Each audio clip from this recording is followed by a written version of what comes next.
Welcome to In Touch with Northern Michigan. I'm Michelle Mcmanus, your state senator from the 35th State Senate District. Today we have George Zimmermann, the Vice President of Travel Michigan. Welcome, George. Glad to be here, thanks. Yep.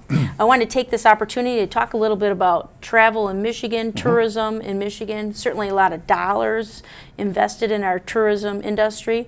But before we do that, how about if you tell us what you do for Travel Michigan, a little bit about your background? Sure, absolutely. Well, first of all, Travel Michigan is the state of Michigan's official tourism promotion agency. And so really our job is to attract more visitors to the state. Now, we already get lots of them. In fact, visitors spend about $17.5 billion a year traveling the state. How do you calculate that? I always hear that number. Well, actually, we buy a lot of research. Oh, you do? Yeah, absolutely. And so you can actually buy data on how many visitors the state gets, where they come from. In fact, we buy into one of our survey sources is a thing called Shiflet. And they're a company that provides survey work on travel patterns in America. And so they survey about 40,000 households every month in the U.S. And that's a big enough sample to figure out then for the state of Michigan, for example, how many trips are there to Michigan? How many of them are in-state versus out-of-state? How much do they spend per trip? So it's by buying that research that you get those numbers. And Michigan is a destination spot then, is that we correct? Are, absolutely. Really? Yeah, we come from other states? Yep, absolutely. We rate about 7th in the country in both total travel, that includes both business travel and leisure travel, vacation travel, that kind of thing. But also 7th in leisure too. So people traveling just for vacations, getaways, that kind of thing, we're the number 7 state in the country. That's pretty good. So what does the Vice President of Travel Michigan do? Well, I manage Travel Michigan. I mean, I run Travel Michigan. We're part of the Michigan Economic Development Corporation. Okay. But our business unit is Travel Michigan, and we're strictly focused on leisure travelers and attracting more of them. Now, so would you say the tourism industry is the first, second, third? I just had agriculture here, so I know you get... Well, we in agriculture are always kind of arguing about this, about who's second and who's third. That's really not so much of a concern to me, frankly. I mean, we do know that, as I mentioned, $17.5 billion spent by visitors, 200,000 people employed in the tourism business statewide, which, if we were a manufacturing company with 200,000 employees, would be a big deal. Absolutely. And the other thing is we put about $1 billion a year into the state treasury in taxes as an industry. So to me, those are the stats that are really important because that's about people's how much the state is taking in on taxes, which is, again, almost $1 billion.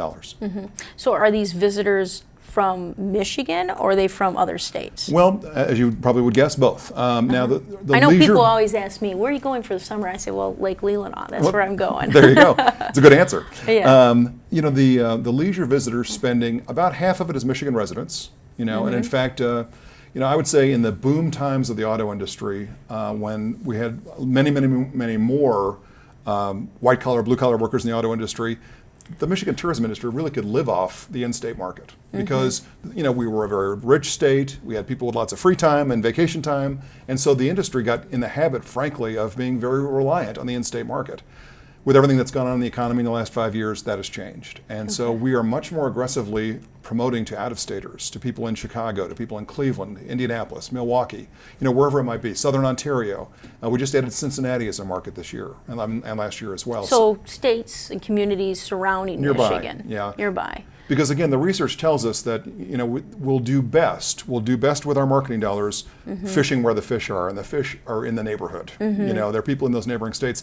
And you think about it too, states like Ohio and Indiana and Illinois, especially those states south of us, they don't have the same things we do. They don't have the Great Lakes experience the same way we do. And so we really have something to offer those potential visitors that they can't get right at home. Sure. So those states are going to be very, very important for us. Chicago has always been a hugely important market for us. Okay. I mean, it's an enormously expensive media market, but it is a very important market for the state of Michigan's tourism industry.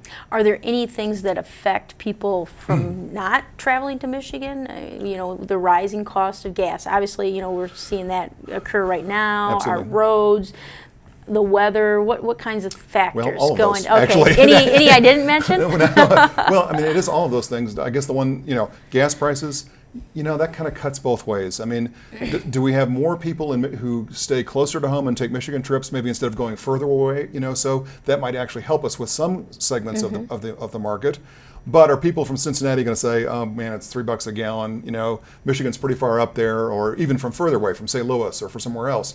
So I think it probably cuts us both ways.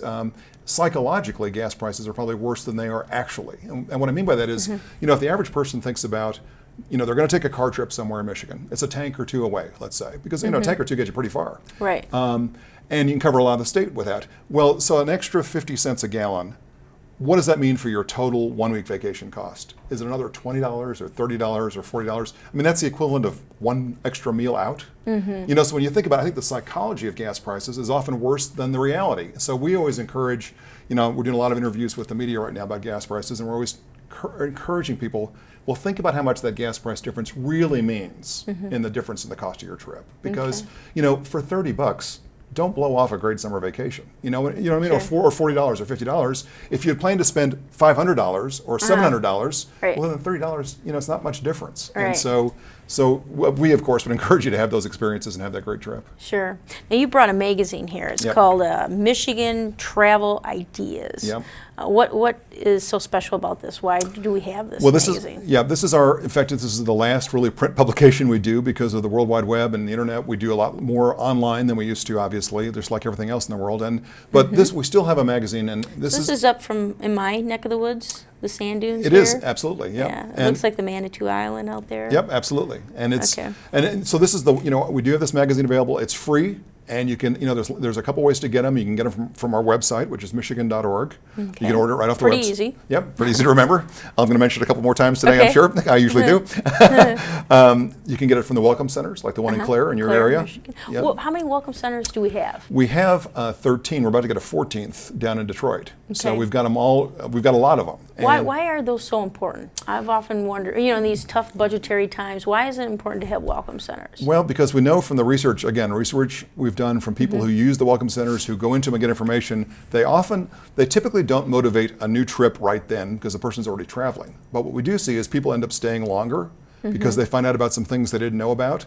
And so what was going to be a 2-day trip ends up being a 3 or 4 day trip. Or they plan another trip in the future based on the information they get at the welcome center. So it's just a way of kind of adding on to the sales. Sure. And for the state's economy, the more that visitors spend, the better off for the state. And that's just it's just the fact of it. And Right. the better off for the tourism industry employees, but also the better for the state treasury. Any particular seasons better than other seasons? Well, summer's still our peak season. Yeah. I mean, and I think that when you look at us as a destination and look at the Michigan travel product, and that's what we do. I mean, we're marketing a product in the same way that a company advertises a car or a bar of soap or something else.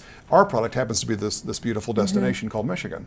But when you look at our product, certainly our summer product, the summer kind of Great Lakes experience, like on the cover of the magazine here, The the dunes, that kind of thing. Sleeping Bear Dunes. I mean, yeah. that's a national quality experience. I mean, that is an experience that is good enough to attract visitors from all over the country. And certainly our summer golf product, same Yeah, thing. sure. I mean, that is a national caliber product. And especially for golfers who are in the South where it's so hot and humid in the summer, to be able to play in northern Michigan compared to playing in Dallas, where I grew up, Where it's or really hot. Yeah. humid Atlanta, someplace like that. Yeah. I mean, we have a national quality product. We have a good fall product, a good winter product. They're more regional in their appeal. Are some of these sanctuaries also those national piers, like you have a sanctuary over in the Alpena area? The underwater sanctuary, Yep, absolutely, absolutely. And I think that there's, The lighthouses, all those things. Those are special and unique to Michigan, I take it. Well, they are. That you think about the whole kind of Great Lakes, the Straits, Mackinac Island, both coasts, and then the northern coast with Lake Superior. I mean, that's a very unique destination, and Sure. and that's to our benefit to have that. Okay, well, we talked a little bit about the economic impact. Do you see tourism then increasing here in the state? Have you seen any studies like that? Yeah, Or it's going up a little bit, but it's not Okay. going up, frankly, as much as we would like. And I think that, part of it's what we've talked about already a little bit. One is the regional, the state's economy, regional economies. This part of the country is not growing as fast as other parts of the country, as far as economics.